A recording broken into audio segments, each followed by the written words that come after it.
सलीम शाहिद साहब, अगर हम बलूचिस्तान की तरफ आएँ, बलूचिस्तान के अंदर हमने देखा है कि जो नेशनलिस्ट पार्टीज़ रही हैं, जिन्होंने हमेशा बात की है कि जी हम पाकिस्तान के साथ तो रहना चाहते हैं, मगर उन्होंने हमेशा बलूचिस्तान की भी बात की, जिस तरह अख्तर मेंगल साहब की पार्टी, उस उनको भी टारगेट किया गया, उनके ऊपर भी सुसाइड अटैक एक दफ़ा नहीं 2 बार हुआ। तो ये कौन सा ग्रुप है जो उनको टारगेट कर रहा है? देखिए, ये हाल ही में ये जो हुआ था कोयटा में 2 सितंबर को कोयटा में हुआ था, जो बलूचिस्तान नेशनल पार्टी बलूचिस्तान मेंगल साहब की बीएनपी जो है बलूचिस्तान नेशनल पार्टी जो है उनकी, उसमें उसका जो जलसा हो रहा था सरदार अताउल्लाह मेंगल की ताज़ियत के सिलसिले में, तो उस पर हमला हुआ। उसमें जो है वो काफ़ी लोग 15 से ज़्यादा लोग उसमें शहीद हो गए। इसी तरह देखिए, इससे पहले भी जब वो मार्च कर रहे थे और वो मसूम के इलाके में जो कि लखपास के पास वहाँ पे उन्होंने धरना दिया हुआ था, तो वहाँ पर भी एक सुसाइडर आया, लेकिन वो शायद उसको रोक लिया गया और फिर वो वहाँ से भागा, तो फिर वो गिर कर उसका वो फट गया। उसका भी यही था कि वहाँ पे जाके जो किया उसको जो उसको कबूल किया है, जिम्मेदारी जिसने कबूल की है, वो दाइश ने की है। नहीं, और दाइश यही तो मैं आपसे पूछना चाह रही हूँ कि दाइश का क्या मोटिव हो सकता है नेशनलिस्ट पार्टीज़ को टारगेट करने में? पहले तो हमने देखा है कि दाइश जो है वो JUIF को टारगेट करती रही, फिर थम गई, फिर अब नेशनलिस्ट पार्टीज़ को टारगेट करने का क्या मकसद हो सकता है? ज़ाहिर है वो यही वजह हो सकती है उसकी कि जो नेशनलिस्ट पार्टीज़ हैं वो इस बात की भी हामी हैं कि पाकिस्तान के आइन के अंदर रहकर हम अपनी जदोजहद करें और पाकिस्तान के ख़िलाफ़ बात, अगर वो हुकूमत के ख़िलाफ़ तो बात करते हैं लेकिन पाकिस्तान के ख़िलाफ़ नहीं, तो ये भी एक वजह हो सकती है। दूसरा ये है कि वो भी जो नेशनलिस्ट पार्टीज़ हैं वो कभी ये नहीं चाहती कि जो है मजहबी जो ग्रोह हैं वो यहाँ पे पॉलिटिक्स करें, उनके इलाकों में जाकर लोग जो हैं उनको मतलब मज़हब के नाम पर जो है वो एक्सप्लॉइट करें, तो इसके ख़िलाफ़ तो वो बात करते हैं। तो शायद यही वजह है कि वो उन्होंने इसको सरदार अख्तर मेंगल के जलसे को जो है जलसा ख़त्म होने के बाद जो है वो टारगेट किया। और जो बलोच नेशनलिस्ट पार्टीज़ है सलीम शाहिद साहब, वो किन उनके टारगेट्स क्या होते हैं?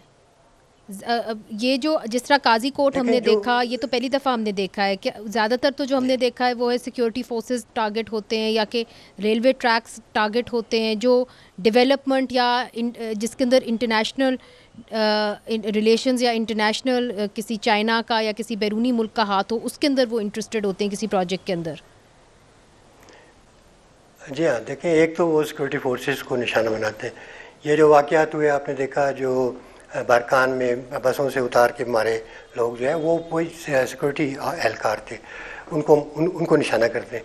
फिर ये कि जो वो ये कहते हैं कि जो हमारी मादनियात हैं वो यानी पाकिस्तान की जो हुकूमत है वो उसको हक नहीं है कि वो उनके साथ मायदा करे, बल्कि वो कहते हैं कि हम आएँ तो हमारे साथ मायदा होना चाहिए और हम बताएंगे कि कहाँ पे क्या किसने क्या करना है। तो ये वजूहत हैं। एक तो कि वो जैसे चाइनीज़ को उन्होंने टारगेट किया, ग्वादर में किया, इसी तरह आपने देखा कराची में किया उन्होंने, उनके चाइनीज़ कौंसलेट पे भी हमला हुआ, फिर कराची यूनिवर्सिटी में आपने देखा। मगर सलीम शाहिद साहब, रेकोडेक के ऊपर तो कोई हमला नहीं हुआ ना, रेकोडेक माइन के ऊपर तो कोई हमला नहीं हुआ। जी हाँ, जी रेकोडेक पे नहीं हुआ, लेकिन जो उनकी वो जो अपना खाम माल भिजवाते हैं यानी सैंदक से कराची जाता है, फिर वहाँ से वो चाइना जाता है, तो उस पर भी वो जो उनके काफिले जाते रहे उस पर हमले हुए हैं, उसको कलात के पास हुए हैं। इसी तरह क्लेम किसने किया सलीम साहब? कोयटा तफ्तान रोड पे हुए हैं। क्लेम इन्होंने किया है, BLA ने भी किया है, BLA ने ज़्यादातर क्लेम किया है इसको कि वो ये इस बात के मुखालिफ हैं कि जो है वो यहाँ से आप मादनियात निकाल कर लेके जाएं, इसलिए कि ये वो समझते हैं कि ये हमारा एक्सप्लॉयटेशन है और ये इन मादनियात के जो ज़ेर ज़मीन मादनियात हैं इसके मालिक जो हैं वो बलूचिस्तान के अवाम हैं और वही उसके बारे में फैसला कर सकते हैं। अच्छा, हमने ये भी देखा था कि माजी के अंदर ख़ास तौर पे 2009 के करीब, 2010 के करीब हमने देखा था कि जो शिया हज़ारा हैं उनको टारगेट किया जाता था, उसकी ज़िम्मेदारी बाकायदा लश्कर जंगवी जो थी वो लेती थी। अब ऐसा लग रहा है कि मामलात कुछ थम गए हैं।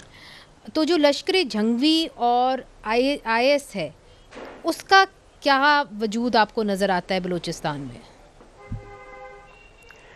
देखें, वो बिल्कुल दुरुस्त आपने कहा कि लश्कर जंगवी और दाइश उसको ज़िम्मेदारी कबूल करते थे।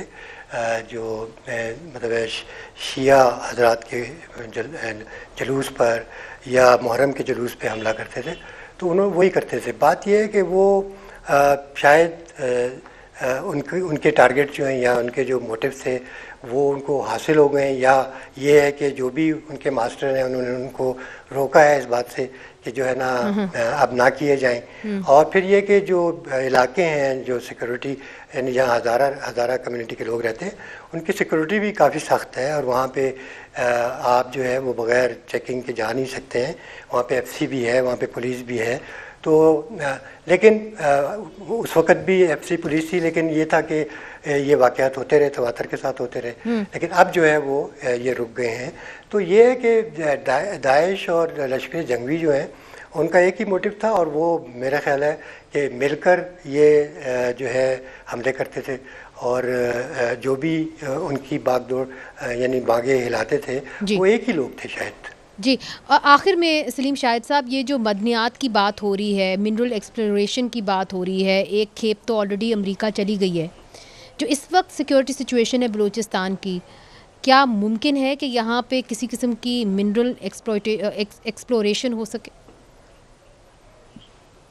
देखें, खाली मिनरल एक्सप्लोरेशन में कुछ भी नहीं हो सकता। कोई भी आप अपने बजट में बेशक जितने मर्जी तरक्याती मंसूबे रखें, लेकिन अगर अमन नहीं होगा, अगर जो है वो आसानी के साथ आप काम नहीं कर सकेंगे, तो किस तरह आप जो है ना उस पर अमल दरामद कर सकेंगे।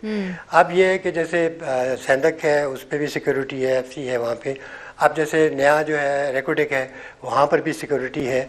और अभी तक तो खैर रेकोडेक से कोई प्रोडक्शन शुरू नहीं हुई, 2028 के बाद होगी। तो ये उनके लिए मुश्किल होगा बहुत। यानी उनको जो भी माहदे करेंगे, जो भी गवर्नमेंट करेगी या अमेरिकन करेंगे या जो भी करेंगे, जिस तरह चाइनीज़ के पर हमले होते रहे तो शायद उनके ऊपर भी हों हमले। ये भी डिपेंड करता है कि जहाँ से उनको मदद मिलती है वो क्या चाहते हैं, ये भी मैटर करता है।